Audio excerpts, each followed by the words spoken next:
যে আজকে আমি সারা ওয়ার্ল্ডের মধ্যে সেরা একজন ডান্সার, কিন্তু আপনার সামনে যখন গরিব মানুষ বসে আপনি তাদেরকে দেখে হাসেন কেন? তাদেরকে দেখে হাসেন কেন? ওই মানুষটা তো আপনাকে দেখে অনুপ্রেরণা পাওয়ার কথা। আপনি যখন গান গান, আপনি যখন ডান্স দেন, তারা আপনাকে অনুপ্রেরণা দিয়ে হাততালি দেয়, কিন্তু আপনি তাদের দিকে হাসেন কেন?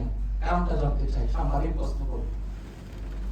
সাংবাদিকের প্রশ্ন শুনে সে আবার হাসতেছে। ওই দিন গিয়ে আমি ডান্স শুরু করি, ওই দিন থেকে আমি জিত দেওয়া শুরু করি, যেই কারণে আমার মা মারা গেছে, ওই জায়গা থেকে আমি স্টার্ট করি নিজেকে এমন ভাবে প্রেজেন্ট করবো সারা ওয়ার্ল্ডের মধ্যে আমি সেরা সেরা সকল মানুষ হয়ে যাব। ওই সময় একদিকে মা মারা যায়, একদিকে বাবা ছেড়ে দেয়, একদিকে থাকার মতো জায়গা ছিল না, খাওয়ার মতো জায়গা ছিল না।